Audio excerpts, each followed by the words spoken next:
(22장 15절) 개들과 술객들과 행음자들과 살인자들과 우상숭배자들과 및 거짓말을 좋아하며 지어내는 자마다 성 밖에 있으리라. 성에 들어갈 권세가 없어서 성 밖에 있을 자들이 있다라는 거죠. 여기서 성 밖에 있으라는 말은 새 예루살렘 성 밖의 어떤 영역에 산다는 뜻이 아니라 구원받지 못하고 불못에 들어간다는 뜻이 의미로 여러분 쓰여진 겁니다. 여러분. 새 하늘과 새 땅에 구원받지 못한 자는 존재하지 못하기 때문입니다. 백보자 심판 때 이미 유황불못 판정을 받았기 때문입니다. 성에 들어갈 수 있는 6부류의 사람들은 들어갈 수 없는 사람들 6부류, 개들, 술객들, 행음자들, 살인자들, 우상숭배자들, 거짓말을 좋아하고 지어내는 자들인데 이 중 5부류의 사람들은 21장 8절에서 유황불못에 들어갈 자들이 명단에 이미 들어가 있는 겁니다. 개들이라고 했습니다. 개는 성경에서 불결한 동물로 취급을 합니다. 유대인들도 이방인들을 개처럼 취급했습니다. 바울은 개들을 삼가고 행악하는 자들을 삼가고 손 할례당을 삼가라고 빌립보서 3장 2절에서 권면하고 있습니다. 여기서 개는 율법주의를 강요한 유대인들을 의미합니다. 다윗은 개들이 나를 애워쌌으며 악한 무리가 나를 둘러 내 속을 찔렀나이다라고 시편 20편 16절에서 여러분 증거하고 있습니다. 여기서 개는 다윗을 대적하는 악한 무리들을 지칭한 말씀이죠. 여러분, 개는 자기가 토한 것을 도로 먹는 특성이 있습니다. 잠언서 26장 11절에 주님은 거룩한 것을 개에게 주지 말며 너희 진주를 돼지 앞에 던지지 말라라고 말씀하심으로써 개는 거룩한 것과 정반대의 개념인 것을 여러분 알 수 있는데, 문제는 개는 목자들에게도 적용되었다는 사실입니다. 시대를 깨우는 파수꾼의 사명을 받고도 자기 탐욕만 채울 뿐 예언적 사명을 다하지 못하는 목회자들도 개의 부류에 속한다는 사실을 우리 명심해야 됩니다. 그렇기 때문에 여러분 이 이단 신천지에서는 우리 개신교의 목사들을 개라고 공격을 하는 겁니다. 개와 돼지라고 공격을. 왜 그런 공격을 받아야 하겠습니까, 여러분? 사명을 감당하지 못하니까 공격을 받는 건 아니겠습니까? 물론 그들은 이단이지만 술객, 행음자, 살인자, 우상 숭배자, 이들은 유황불못에 들어갈 자들로 이미 분류되어 있습니다. 이들 역시 새 예루살렘 밖 불못에 있게 된다는 사실입니다. 여러분. 거짓말을 좋아하고 말을 지어내는 자, 이들도 똑같은 사실입니다. 이들은 절대로 성 안에 들어올 수 없고 불못에, 성밖 불못에 던져지게 됩니다. 그래요 여러분, 16절을 다시 보겠습니다. 나 예수는 교회들을 위하여 내 사자를 보내어 이것들을 너희에게 증거하게 하였노라. 나는 다윗의 뿌리요 자손이니 곧 광명한 새벽별이라 하시더라. 아멘. 나 예수는이라고 밝히면서 교회들을 왜라고 합니다. 3장에서 교회가 언급된 이후로 처음 교회란 말이 나오죠. 여기서 교회라는 말이 7교회만 뜻하는 것이 아니라 이 예언의 말씀에 있는 모든 여러분 사람들이 포함되는 겁니다. 현대 사람들도 그리스도인들도 포함이 되는 거죠. 내 사자를 보내요 라고 하면서 나는 다윗의 뿌리요 자손이라고 했습니다. 자기 사자를 보내어서 이 계시의 말씀을 전하게 하신 예수님 자신의 신분은 다윗의 뿌리요 자손이라고 밝히고 있습니다. 이 말을 이해하려면 이사야서 11장 1절에 이새의 줄기에서 한 싹이 나며 그 뿌리에서 한 가지가 나서 결실할 것이라는 말씀을 우리는 살펴보아야 됩니다. 그래요 여러분, 다윗의 뿌리라는 말이 예수님의 선제설이 강조되어서 육적으로는 예수님이 다윗 자손이지만 실제적으로는 예수님이 다윗의 존재 근거인 뿌리인 것처럼 오해될 소지도 있습니다. 그러나 여기서는 그런 의미가 아닙니다. 여러분, 여기서 강조된 것은 예수님의 신성이 아니라 온전한 인성이기 때문에 영원 세계에서 예수님은 하나님이시지만 육적으로는 다윗의 뿌리에서 난 싹이요 가지요 자손이라는 말씀입니다. 광명한 새벽별이라고 했습니다. 예수님은 다윗의 뿌리요 자손일 뿐만 아니라 광명한 새벽별이라고 소개했습니다. 자신을. 2장 28절에서도 주님은 자신을 새벽별이라고 하셨습니다. 주님은 지는 해가 아니라 떠오르는 태양이요 어두운 역사의 밤이 지날 때 새날을 밝히는 여러분 광명한 새벽별이라는 겁니다. 그는 어두운 데 비추는 등불이요 우리 신명에 떠오르는 샛별이라 할 수가 있는 겁니다. 다시금 17절입니다.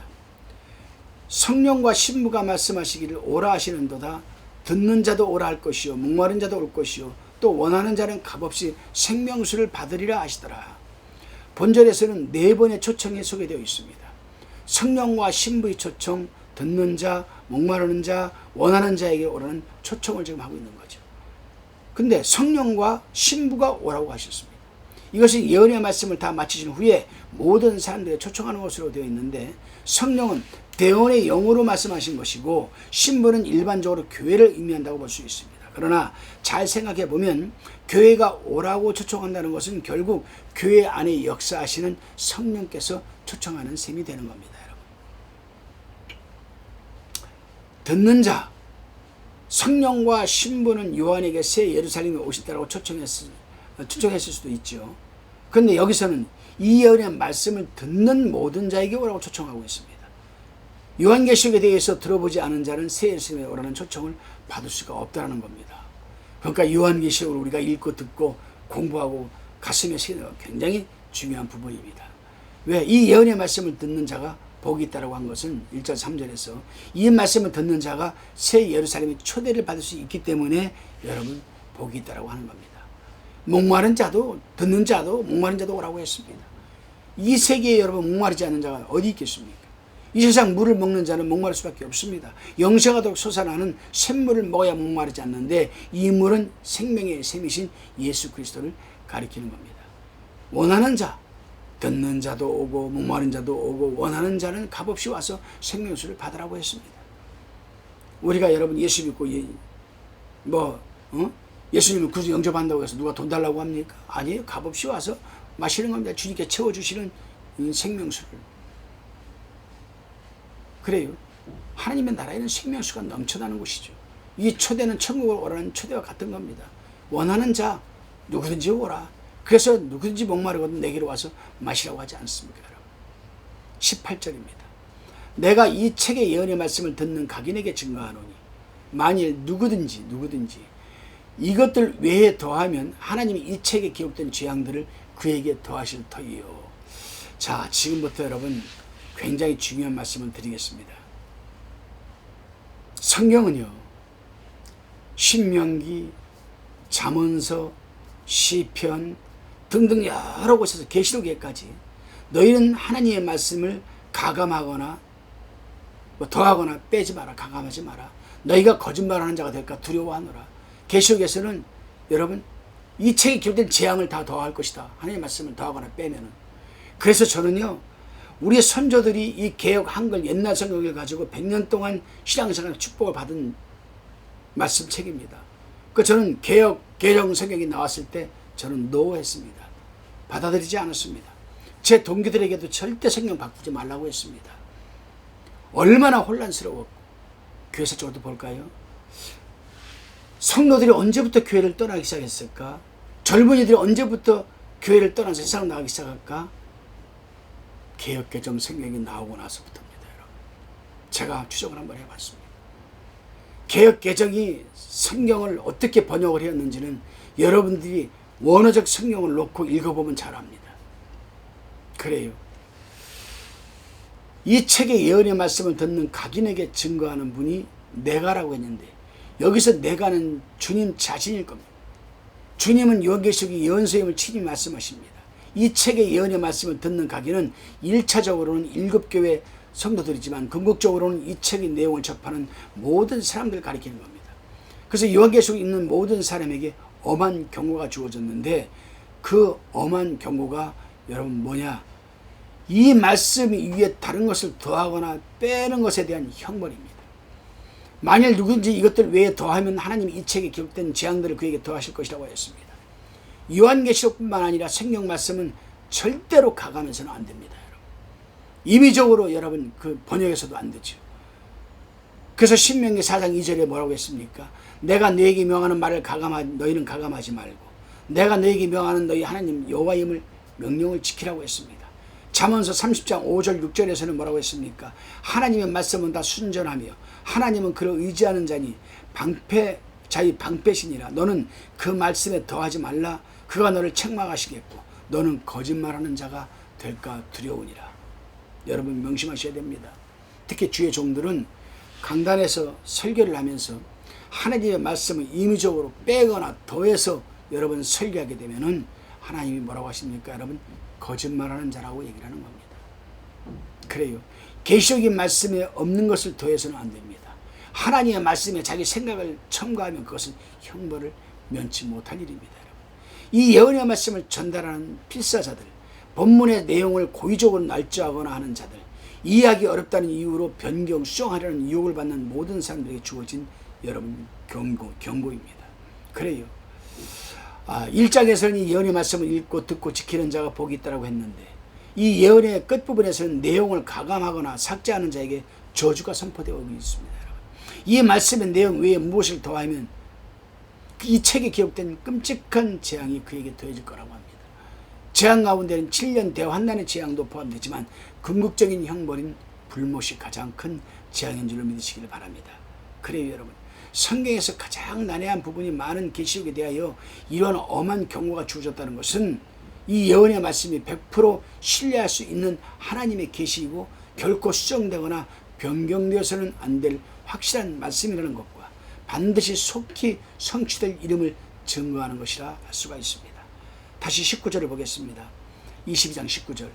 만일 누구든지 이 책의 예언의 말씀에서 제하여버리면 하나님이 이 책에 기록된 생명나무와 및 거룩한 성에 참여함을 제하여 버리시리라.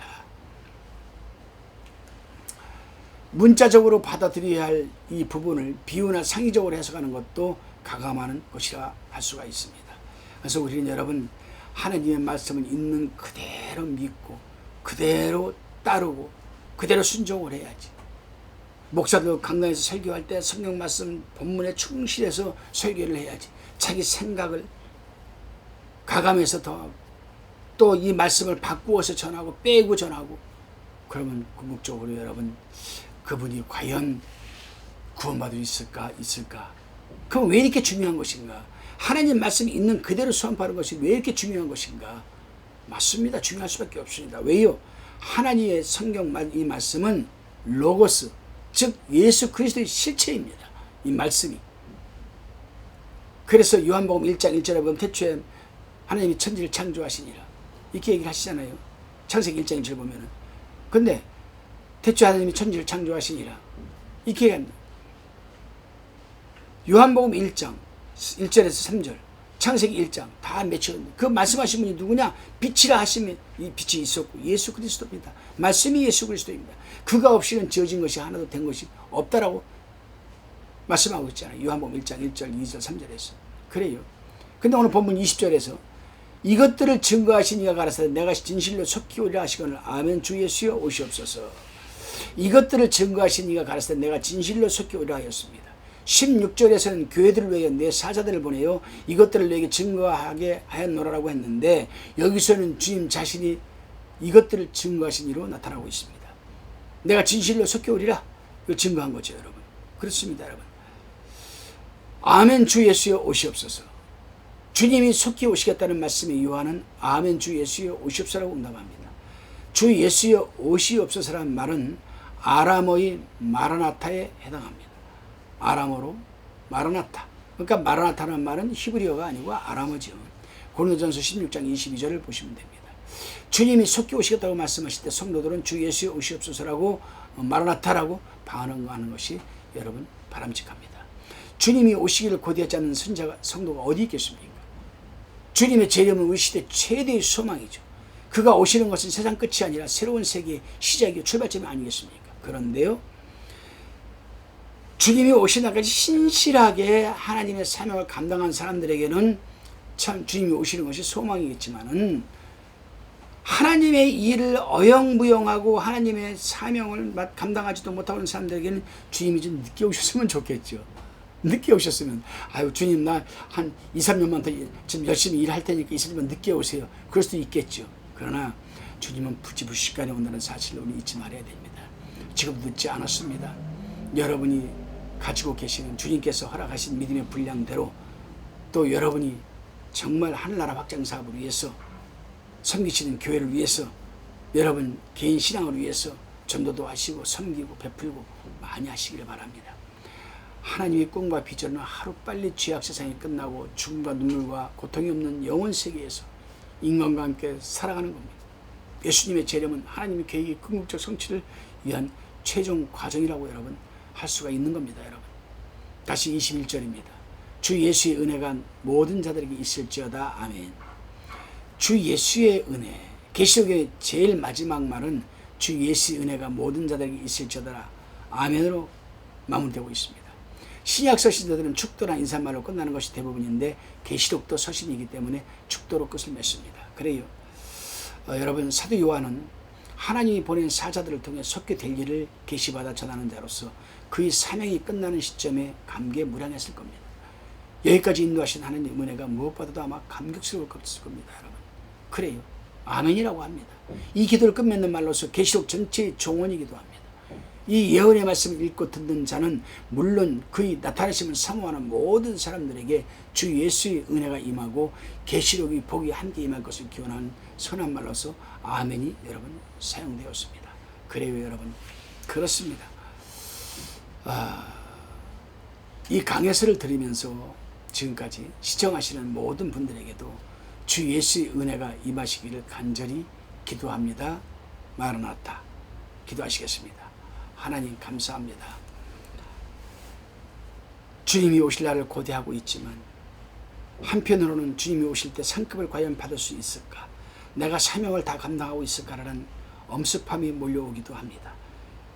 언제 오실지 모르는 그 주님을 위해서 오늘 하루를 살아가더라도 하나님의 사명을 위한 하루의 삶이 영위되게 하여 주옵소서.